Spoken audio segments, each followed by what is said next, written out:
قل ان صلاتي ونسكي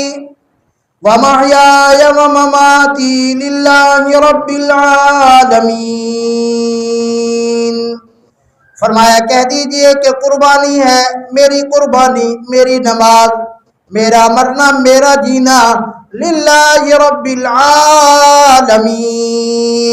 رب دو جہاں کے لیے ہے، دو جہاں کے پروردگار کے لیے ہے۔ اللہ اکبر۔ ایک جگہ اللہ نے ارشاد فرمایا لن ینال اللہ لحومها ولا دماؤها ولکن ینالہ التقوی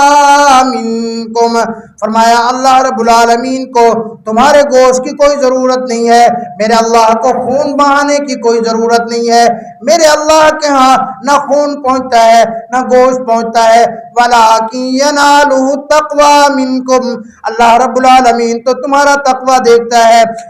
اللہ رب العالمین تو تمہارا اخلاص دیکھتا ہے، اللہ رب العالمین تو یہ دیکھتے ہیں اس دل کے اندر میری محبت کتنی ہے، اس دل کے اندر اخلاص کتنا ہے، اس دل کے اندر میری رضا کتنی ہے۔ اللہ اکبر۔ بوجھ سمجھ کر کبھی قربانی نہ کرنا، شوق سے قربانی کرنا، ذوق سے قربانی کرنا، اللہ کی محبت کے اندر قربانی کرنا۔ بڑے بڑے واقعات علماء کے لکھے ہیں، اور ویسے تو سنت طریقہ بھی یہی ہے کہ یہ جو قربانی ہے، قربانی کا جانور خود پالے، اس کی خود خدمت کرے، اسے آپ کو محبت ہو جائے، تاکہ جب آپ قربانی کرے، جب آپ اس کی گردن پہ چھری چلائے، آپ کے دل کے اوپر بھی چھریاں چلائیں، لیکن اللہ کی رضا کے لیے، اللہ کی محبت کے اندر آپ جانور ذبح کر دیں، پھر اللہ کے ہاں اس کا اجر ہوگا۔ حج کے موقع کے اوپر میرے آقا صلی اللہ علیہ وسلم نے 100 اونٹ ذبح کیا ہے۔ میرے آقا صلی اللہ علیہ وسلم کے ہاتھ مبارک کے اندر تلوار تھی،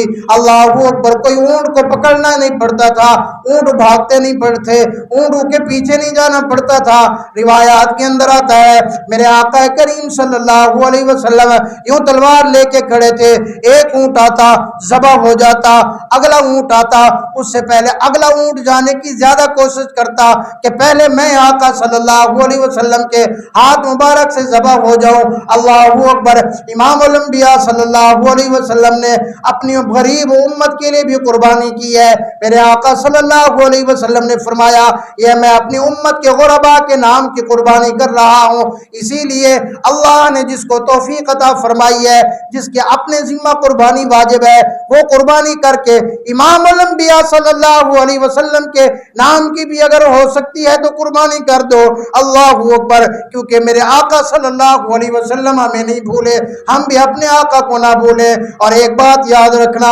بعض لوگ قربانی نہیں کرتے، کہتے ہیں جی میری فرصت نہیں ہے، کہتے ہیں جی اس دفعہ میرے پاس اتنی استعداد نہیں ہے۔ میرے بھائی قربانی فرصت کا نام نہیں ہے، قربانی استعداد کا نام نہیں ہے، یہ تو اللہ کا حکم ہے۔ اگر آپ کے اوپر قربانی واجب ہے، آج کے دن کا جو میں نے نصاب چیک کیا ہے 52 تولے چاندی کا ریٹ تقریباً 1,83,000 1,84,000 اتنا بنتا ہے۔ اگر آج کے زمانے میں کوئی بندہ اتنی سونا اس کے پاس موجود ہے، 1,84,85,000 کی چاندی موجود ہے، 1,84,85,000 کے کاروبار کے اندر، تجارت کے اندر اس کا سامان موجود ہے، 1,83,84,000 کی کسی چیز کا وہ مالک ہے، حتیٰ کہ قربانی کرنے کے لیے اگر گھر کے اندر اتنی زائد سامان پڑا ہے، اتنے برتن زائد پڑے ہیں جو کبھی استعمال نہیں ہوئے، اتنے بستر زائد پڑے ہیں جو کبھی استعمال نہیں ہوئے، اگر اتنی گھر کے اندر چارپائیاں پڑی ہیں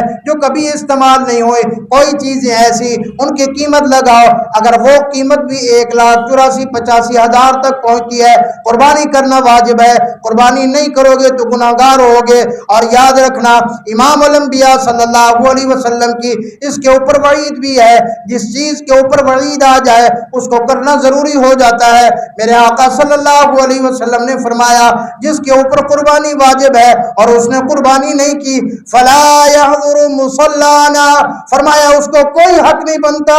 وہ ایمان والوں کے ساتھ عیدگاہ کی طرف، ایمان والوں کے ساتھ آ کر عید کی نماز پڑھے، اس کو یہ حق نہیں ہے کہ وہ ہماری عیدگاہ کی طرف آئے۔ اللہ اکبر۔ یہ سخت وعید ہے، اسی لیے میرے بھائی خیال کرنا، اور یہ مسائل علماء سے پوچھا کرو، یہ چیزیں علماء سے پوچھ کے کیا کرو کہ میرے اوپر قربانی تو نہیں بنتی، اللہ کی قسم یہ پیسے تو ختم ہو جائیں گے، جو پیسے پیسے تو بچانا چاہتا ہے، اگر تو اللہ کے نام پر قربان کر دے گا، اگر اللہ کے نام کے اوپر قربانی دے دے گا، اللہ اس کے اندر برکتیں پیدا فرما دیں گے، اللہ تجھے اس سے بھی زیادہ دے دے گا۔ اگر تو نے اس پیسے کو بچانے کی کوشش کی، نہیں معلوم تیرا وہ پیسہ کہیں اور ضائع ہو جائے، تیرا پیسہ کہیں اور لگ جائے، لگ تو پیسے ہر جگہ جاتے ہیں، اگر اللہ کے نام کے اوپر لگ جائیں گے وہ تجھے دنیا کے اوپر بھی فائدہ دیں گے، وہ تجھے آخرت کے اندر بھی فائدے دیں گے۔ اللہ اکبر۔ اگر گھر والی کا بھی الگ سونا اتنا موجود ہے جس کی قیمت تقریباً اتنی بنتی ہے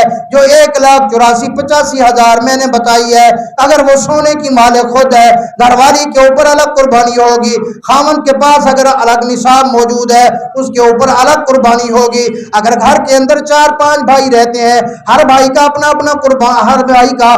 اپنا کاروبار ہے اور وہ قربانی ایک ہی کر دیتے ہیں، یہ جائز نہیں ہے۔ اگر ہر بھائی صاحب نصاب ہے، قربانی کے نصاب کو وہ پہنچتا ہے تو اس کے لیے قربانی کرنا واجب ہے۔ عورت کا اگر قربانی کا نصاب پورا ہے اس کے لیے بھی قربانی کرنا واجب ہے۔ بعض اوقات ہم نے دیکھا گھر کے اندر ایک باپ قربانی کر دیتا ہے اور 4-5 بچے نوجوان ہیں، کمانے والے ہیں، اپنا کاروبار کرتے ہیں، وہ کہتے ہیں جی ابا جی نے قربانی کر دی ہے۔ نہیں میرے بھائی، جو صاحب نصاب ہے، حتیٰ کہ یہاں تک علماء نے لکھا ہے ان 3 دنوں کے اندر 10 کو 11 کو 12 کی عصر تک بھی اگر تو 1,84,85,000 کا مالک ہوگا پھر بھی تیرے اوپر قربانی واجب ہوگی، پھر بھی تجھے ہر حال میں قربانی کرنی پڑے گی۔ بعض لوگ ان کے اوپر اپنی قربانی بھی واجب ہوتی ہے، کہتے ہیں جی اس دفعہ ہم اپنے دادا جی کے نام کی قربانی کرتے ہیں، اس دفعہ ہم اپنے مرحوم بابا جی کے نام کی قربانی کرتے ہیں۔ یاد رکھنا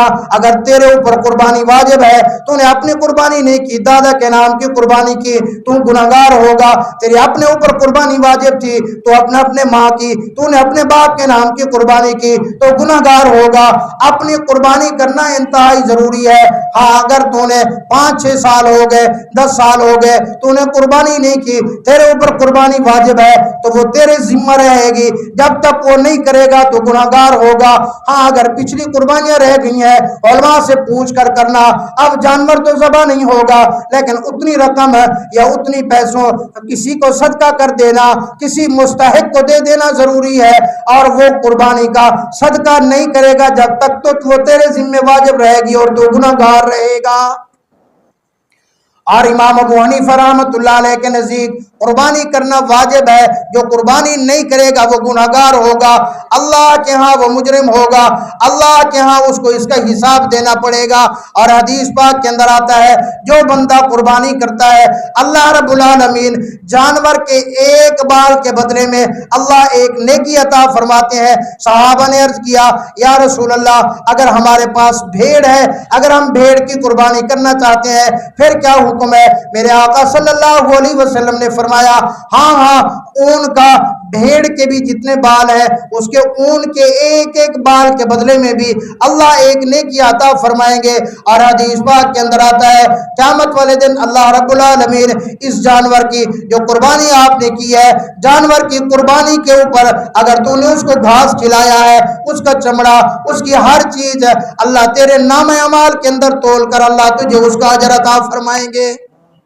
اور پھر آگے قربانی کے گوشت کی تقسیم فرمایا 3 حصے کر لو، ایک اپنے گھر کے لیے رکھ لو، ایک اپنے قریبی رشتہ داروں کو دے دو، ایک غربا کے لیے دے دو۔ اگر آپ کی فیملی زیادہ ہے آپ گوشت اور بھی رکھ سکتے ہیں۔ اور کھال کا جو حساب ہے اگر آپ اپنے استعمال میں لانا چاہتے ہیں، لوگ پہلے زمانے میں اس کا مسلح بنایا کرتے، اپنے پہلے زمانے کے اندر اپنے لباس بنایا کرتے تھے، لیکن اب چونکہ جدید دور ہے اسی لیے اب وہ اگر استعمال نہیں کرتے تو وہ یہ ہے کہ وہ بیچے نا، قربانی کا گوشت یا قربانی کا چمڑا بیچنا حرام ہے، جائز نہیں ہے۔ علماء سے پوچھ لینا اگر کسی بندے نے جس طرح کسائی آئے ہوئے ہوتے ہیں کہتے ہیں ہاں جی چمڑا بیچنا ہے، کوشش کرو وہ چمڑا نہ بیچو، کسی مدرسے کے اندر خود پہنچا دو، کسی غریب کو خود پہنچا دو۔ اور اگر آپ نے بیچ دیا تو یہ علماء یہاں تک لکھتے ہیں کہ اس پیسے کو تبدیل کرنا بھی جائز نہیں ہے، یہی پیسے جا کر کسی مدرسے میں کسی غریب کو دینا واجب اور ضروری ہے۔ یہ اہم ترین مسائل ہیں، ان مسائل کو سیکھ کر کرنا چاہیے۔ بہت سارے لوگ ان کو پوچھتے نہیں ہیں اور اپنے قربانی کا ستیہ ناش کر دیتے ہیں۔ پچھلے سال مجھ سے ایک آدمی نے پوچھا، استاد جی ہم نے بڑا جانور قربان کیا ہے، اس کے 4 پائے ہیں، اب حصے دار 7 ہیں، تو ہم نے اس کے پیسے لگا لیے ہیں، اب جنہوں نے لیے ہیں ہم نے ان سے پیسے لے لیے ہیں اور وہ پیسے ہم نے کسائی کو دے دیے ہیں۔ اور علماء بیٹھے ہیں، انہوں نے اپنی قربانی کا ستیہ ناش کر دیا، کیونکہ قربانی کے جانور کی ایک بوٹی بیچنا بھی حرام ہے۔ تو یہ پائے ہے یا چمڑا ہے، کھال، یہ جتنے بھی مسائل ہیں بھائی علماء سے پوچھ کے کیا کریں۔ یہ جو ٹیلی ویژن پہ اینکر بیٹھے ہیں ان بیچاروں کو تو اپنے استنجے کا پتہ نہیں ہوتا، جن کے چہرے پہ سنت رسول نہیں ہے، کسی مدرسے میں نہیں گئے، کہیں بھی نہیں گئے، وہ بیٹھ کے صرف شیطان کے چیلے بن کے لوگوں کے دلوں کے اندر وسوسے ڈالتے رہتے ہیں۔ اللہ کا واسطہ ہے ان سے مسائل نہ سیکھا کریں، یہ موبائل سے مسائل نہ سیکھا کریں، یہ ٹیلی ویژن سے مسائل نہ سیکھا کریں، مسائل کے لیے علماء کے پاس جایا کریں، علماء سے پوچھا کریں، جو مفتیان کرام ہیں، جید علماء کرام ہیں، ان سے پوچھ کر مسائل اپنے آپ حل کیا کریں، ورنہ یہ جو بیٹھے ہیں یہ تو آپ کے ایمان کے بھی ڈاکو ہیں۔ یہ جو سوشل میڈیا پہ بیٹھے ہیں جن کو اپنے سنجے کا پتہ نہیں ہے، وہ تیرا ایمان تباہ کریں گے، تیرے ایمان کو بچانے کی ان کو کوئی فکر نہیں ہے۔ ان کو تو مغرب سے پیسہ ملتا ہے، اس کی جیب بھری ہوئی ہے، اور اس کے ذمے انہوں کو یہ ٹارگٹ دیا گیا ہے کہ مسلمان یہ اللہ کا حکم مانتے ہیں، اس حکم کے اندر مختلف قسم کے وساوس ڈالو اور ان کے ایمان کے اندر شکوک و شبہات پیدا کر دو۔ یہ ان کی ذمہ داری ہے اور وہ اپنی ذمہ داری کو پورے طریقے سے نبھا رہے ہیں۔ اور ایک اہم ہے، ایک چھوٹی سی چیز لینی ہو نا، کپڑے لینے ہوں، کئی جگہ سے پوچھیں گے، اچھے سے اچھا کپڑا اچھے سے اچھے درزی سے سلوائیں گے، اچھی سے اچھی چیز بنوائیں گے، کیوں جی پیسے بھرنے ہیں۔ لیکن جہاں ایمان کی بات آتی ہے، جہاں دین کی بات آتی ہے، جہاں مسائل کی بات آتی ہے، تو ہم ایک اداکارہ سے بھی دین سیکھ رہے ہوتے ہیں۔ یہ ہماری ایمان کی حالت ہے۔ ٹیلی ویژن پہ بیٹھی ایک اداکارہ ہے جو سارا سال ڈانس کرتی ہے، سارا سال گانے گاتی ہے۔ ایک اداکار بیٹھا ہے